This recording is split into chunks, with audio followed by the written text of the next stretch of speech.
When KTM whipped the covers off its completely new 2024 spec 390 Duke late last year, the writing was on the wall for the closely related Husqvarna Svartpilen and Vitpilen 401 models that share the Duke's engine and chassis. Now the inevitable has happened, and Husky has revealed its next-gen 401 models, sharing the same technical improvements seen on the latest Duke. But despite the shared components, the Husqvarnas managed to be quite distinct from the Duke in both style and stance, even if the distinction between the Svartpilen and Vitpilen is diminished for 2024, with the Vitpilen exchanging its café racer riding position for a more upright, conventional posture like that of the scrambler-inspired Svartpilen version.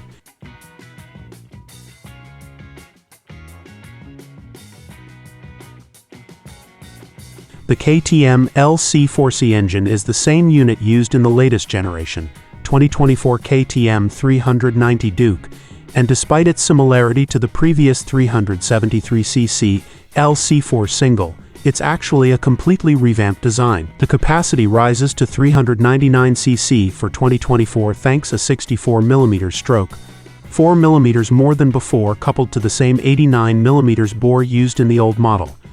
But that understates the level of redesign needed to achieve the 26cc capacity hike. The LC4c is essentially a completely new engine, compared to the LC4 that preceded it. The C stands for compact and forms the basis of the latest KTM and Husqvarna street models, from 125cc to 399cc. The cases, covers, cylinder and head are new, as is the crankshaft, and the cylinder is lined with a plasma coating instead of Nicasil, a change that's claimed to be cleaner and more sustainable with fewer chemicals involved. The new 4-valve DOHC cylinder head is smaller, reducing weight and shifting the center of gravity downwards, and inside it there are new camshafts to improve gas flow. The fuel injection is new with revised injectors inside a Dell Orto throttle body for a finer mist, re-angled to fire onto the backs of the intake valves and reduce carbon buildup. Outside the engine there's a new airbox and a completely redesigned exhaust, while the 6-speed transmission has been mildly revised. An easy shift quick shifter is standard, allowing clutchless changes once on the move.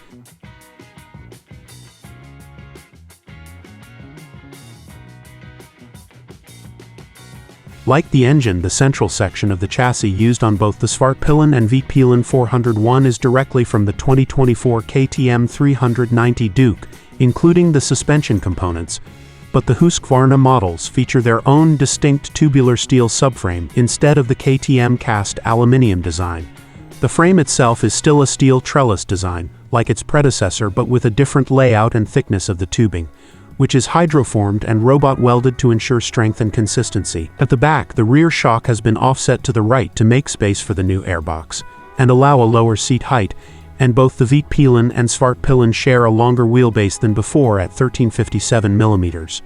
The steering head angle has been steepened from 25 degrees to 24 degrees for quicker response, and the overall torsional rigidity of the chassis is improved. At the back there's a redesigned cast alloy swing arm, curved to clear the underbelly exhaust and to provide a mounting spot for the offset shock. The suspension comes as usual from WP with 43mm upside-down forks, but for 2024 they're adjustable for compression and rebound damping via an adjuster on the top of each fork leg. An open cartridge design helps reduce weight and makes for easier maintenance than closed cartridge forks. The rear shock is adjustable for rebound damping and preload, like the 390 Duke they're based on. The Svartpilen and Vitpilen each get a bi-bree radial front brake caliper on a single 320mm disc, assisted by a 240mm rear 1 and 2 piston caliper. They're backed up by a Bosch cornering ABS system, which can be set to supermoto mode with the rear ABS disengaged, and both the brake and clutch lever are adjustable.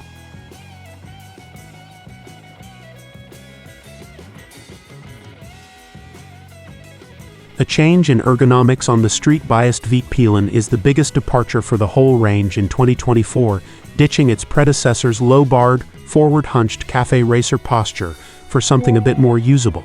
The new bike has flat, wide roadster-style bars mounted on risers above the forged aluminium top yoke, and while they're lower than the off-road style bars used on the Svartpilen, the difference is far less exaggerated than on the old model. Other differences between the two include a one-piece seat on the Vitpilen and two-piece design for the Svartpilen, which also gets a pillion grab handle and a small tinted fly screen.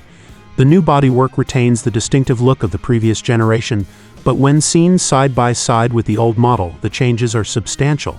There's a new 13-liter fuel tank flanked by panels that now wrap forwards around the headstock and towards the front of the bike, and the seats manage to appear thicker and more padded than their predecessors, while simultaneously dropping in height from 835 mm to 820 mm. As before, the Svartpilen gets a metal luggage platform on top of the tank, letting you attach magnetic tank bags. New switch cubes promise improved ergonomics and operate that new 5-inch TFT display, including phone functions.